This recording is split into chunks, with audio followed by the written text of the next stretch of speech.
안녕하세요. 투비성형외과 김도훈 원장입니다. 눈 상담을 하다 보면 양쪽 눈의 대칭을 맞추기를 원하시는 분들이 정말 많습니다. 양측이 대칭이 맞다면 좀 더 아름다워 보인다고는 하지만 사실 양측이 완전히 대칭인 경우는 없습니다. 이런 현상이 생기는 이유는 좌우의 얼굴 발달이 다르기 때문입니다.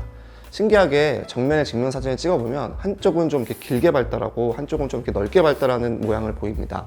두 차이가 심하지 않은 경우에는 얼굴이 매우 균형 잡혀 보일 수는 있겠지만 실제로는 많은 차이를 보이는 경우가 많습니다.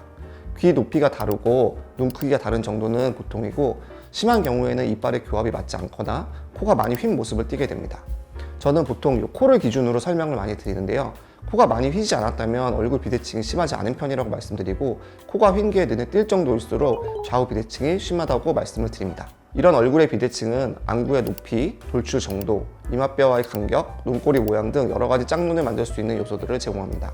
현실적으로 이 안구의 돌출 정도는 이마뼈의 위치 등에 의해서 조절할 수는 없기 때문에 우리가 수술을 하더라도 어느 정도 비대칭을 안고 가야 합니다. 그렇다면 우리가 맞춰야 할 비대칭, 맞춰볼 수 있는 비대칭, 맞추기를 시도하지 않아야 할 비대칭에 대해서 구분해서 한번 말씀드려 보겠습니다. 첫 번째로는 맞추어야 할 비대칭입니다.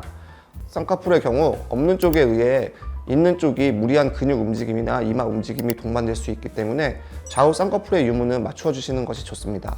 또 상황이 가능하다면 좌우 동공의 노출 정도도 비슷하게 맞추어 주는 것이 좋습니다. 이는 미용적인 목적뿐 아니라 보상 근육의 사용 등을 줄여주어 몸의 불편감을 해소할 수 있기 때문입니다.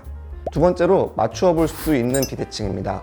두 눈의 크기를 맞추는 것은 여러 조건에 의해 거의 불가능하지만 각자 눈에서 비슷한 모양이 될 수 있는 쌍꺼풀 모양이나 쌍꺼풀의 시작점 등을 맞추어 볼 수는 있습니다. 이런 경우 쌍꺼풀을 크게 할수록 좌우 비대칭은 더 차이가 나는 경우가 많고 쌍꺼풀을 작게 할수록 좌우가 좀 더 비슷하게 나오는 경우가 많습니다. 또 눈 앞에 몽고주름을 비슷하게 맞춰줄 수 있다면 그것도 맞춰주는 것이 좋겠습니다. 완전할 수는 없겠지만 누워의 노출 정도가 비슷하게 앞꼬리 모양을 만드는 것은 시도해 볼 수 있는 수술이라고 할 수 있겠습니다. 또 눈꼬리의 모양도 완전히 같아질 수는 없지만 꺾이는 부분이나 위치 정도를 조절하여 비슷한 느낌을 만들 수 있는 뒷밑 트임도 시도해 볼 수 있는 수술 중에 하나라고 할 수 있겠습니다. 마지막으로 대칭을 맞출 수 없기 때문에 이런 부분을 위해서는 수술을 고려하면 안 되는 것들입니다. 바로 제일 중요한 것은 안구의 위치인데요. 좌우 얼굴의 차이에 의해서 눈동자의 높이가 많이 차이 나시는 경우 밑트임 등을 통해서 개선을 시도해 보시려고 하는 경우가 있습니다. 이런 경우 밑트임을 많이 해도 눈동자가 내려가는 것이 아니기 때문에 삼배감을 만들어진 이상한 모양이 될 수 있습니다.